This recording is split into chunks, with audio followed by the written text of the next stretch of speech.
Everyone, welcome back to the class. आज के इस वीडियो में हम लोग क्लास 6 के साइंस का चैप्टर 2 पढ़ने वाले हैं, जिसका नाम है कंपोनेंट्स ऑफ फूड। ठीक है, पिछले जो क्लास था, पिछला जो वीडियो था या पिछला जो चैप्टर था, उसमें हम लोगों ने फूड एंड फूड मटेरियल्स के बारे में पढ़ा था। वो food, wide variety of foods पढ़ा था, where does it come from पढ़ा था। और अभी हम लोग इसमें कंपोनेंट्स ऑफ फूड पढ़ने वाले हैं। ठीक है, सो चलिए स्टार्ट करते हैं। सबसे पहला है हमारा topic food and nutrition. What is food? Why do all living organism take food? What will happen if they don't take sufficient food? What will happen if they don't take food for a long time? Food है क्या? क्यों living things food intake करते हैं? अगर intake नहीं करेंगे तो क्या हो जाएगा? अगर लंबे टाइम तक वो फूड इनटेक नहीं करेंगे तो क्या हो जाएगा? है ना, बहुत सारे क्वेश्चन है फूड से रिलेटेड। तो फूड तो बेसिकली वो सारी चीज़ें हैं जो भी हम इनटेक करते हैं, जो भी हम खाते पीते हैं, वो हमारा फूड है। और उसमें जो न्यूट्रिशनल वैल्यू है उसके बारे में भी हम लोग पढ़ेंगे। All living things need energy to do work and they get this energy from the food they eat. हाँ, जितने भी लिविंग थिंग्स होते हैं उन्हें एनर्जी के लिए क्या चाहिए होता है? उन्हें एनर्जी चाहिए होता है काम करने के लिए। और ये एनर्जी कहाँ से आती है? तो हम जो भी फूड इनटेक करते हैं वहां से एनर्जी आती है। ठीक है, तो our body uses this energy for doing work and to build and maintain itself. अब सेकेंड पॉइंट जो हमारा आता है वो है nutrition. What is nutrition? The process of obtaining the process of obtaining food necessary for good health and growth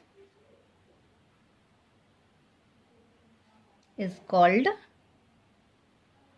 nutrition. Okay, वैसी प्रक्रिया जिसके द्वारा हम फूड इंटेक करते हैं और जो हमारे बॉडी के लिए, हमारे हेल्दी रहने के लिए, हमारे ग्रोथ के लिए इम्पोर्टेंट होता है, और न्यूट्रिशन कहलाता है, पोषण कहलाता है। अब नेक्स्ट जो हम लोग पढ़ने वाले हैं वो है फंक्शन ऑफ फूड। जो भी हम फूड इंटेक करते हैं तो हमारे बॉडी में उसका क्या काम होता है, क्या फंक्शंस होता है उसका, वो हम लोग देखने वाले हैं बारी बारी से। तो फर्स्ट है इट प्रोवाइड अस एनर्जी। सबसे पहला फंक्शन क्या हुआ फूड का? Provide us energy. वो हमें एनर्जी प्रदान करता है, जिससे क्या होता है? To maintain body temperature and to, energy जो होता है इसे हम लोग करते हैं क्या है? Maintain body temperature. हमारे बॉडी का जो टेम्परेचर लेवल है वो मेंटेन रहता है। और क्या होता है? And to do work.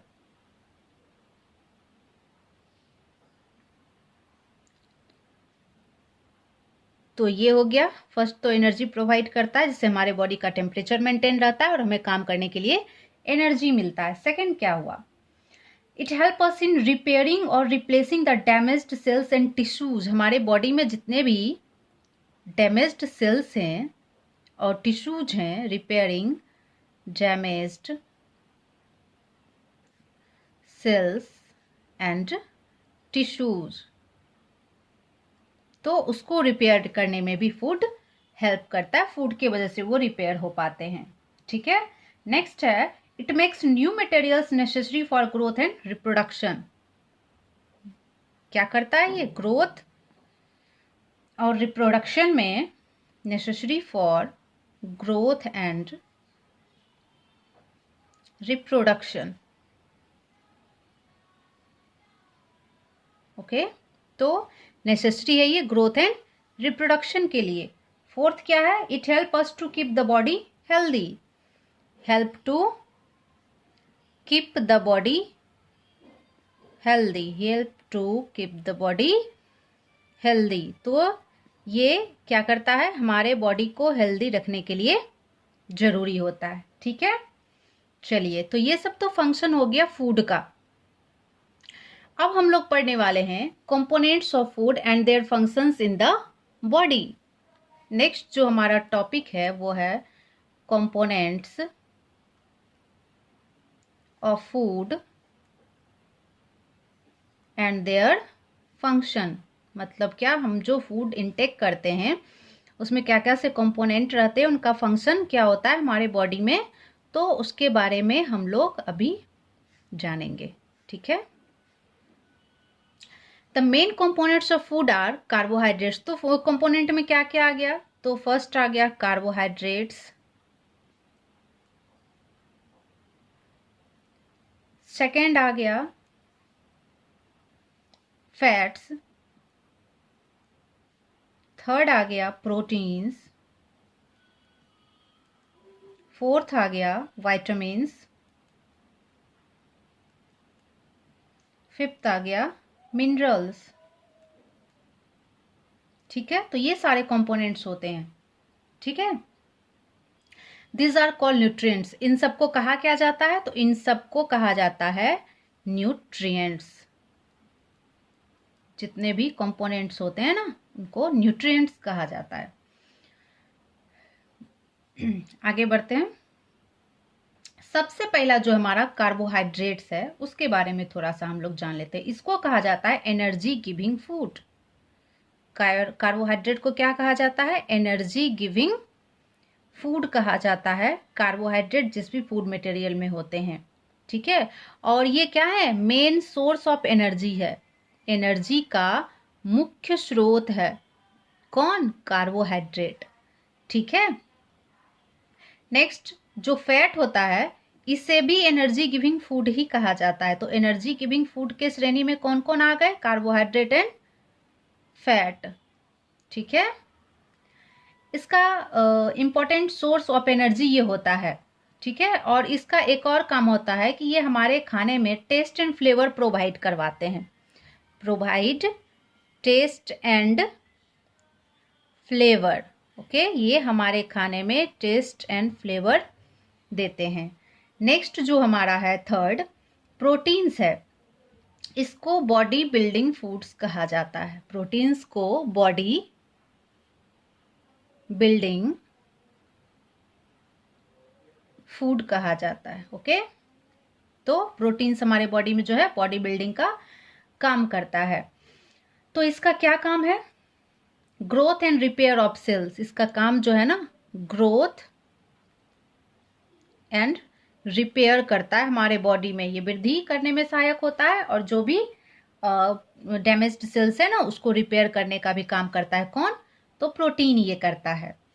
Next जो आता है ना, विटामिन्स एंड मिनरल्स। ये दोनों ही जो है ना, ये दोनों ही प्रोटेक्टिव फूड में आते हैं। इनको प्रोटेक्टिव फूड कहा जाता है। तो इनका क्या काम होता है, ये प्रॉपर ग्रोथ में इम्यूनिटी को बूस्ट करते हैं हमारे बॉडी में।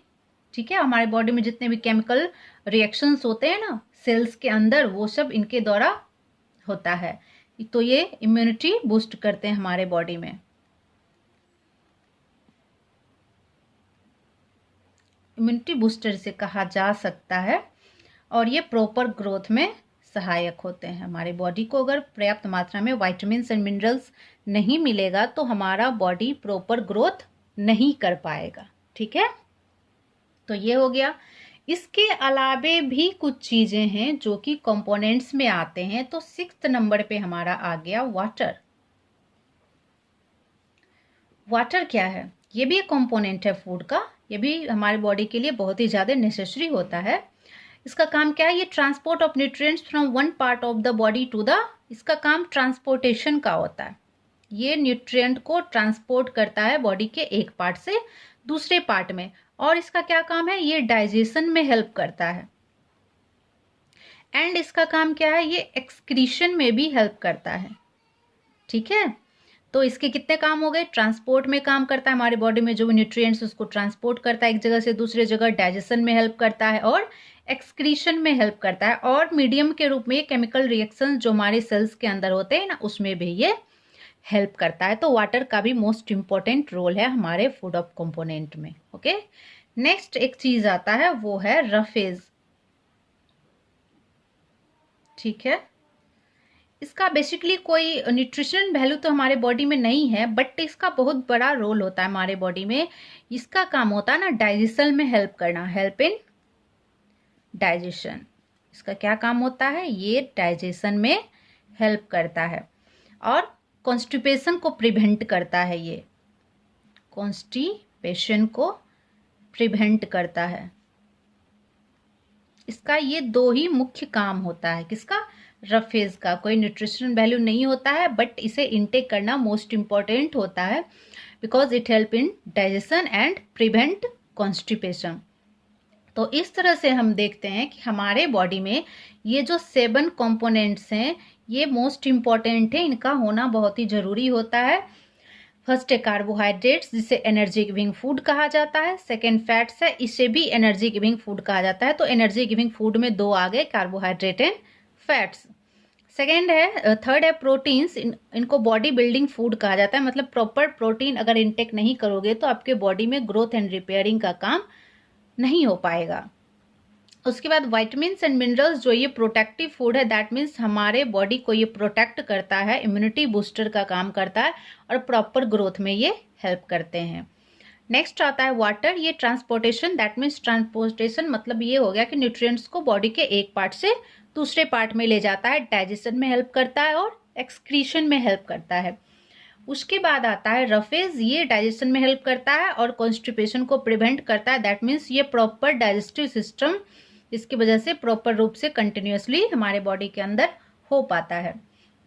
तो इस तरह से आज हमने पढ़ा components of food, food nutrition, functions of food, component of food and their functions. ये हमने ऐसे नॉर्मल सा ऐसे जानकारी ले लिया।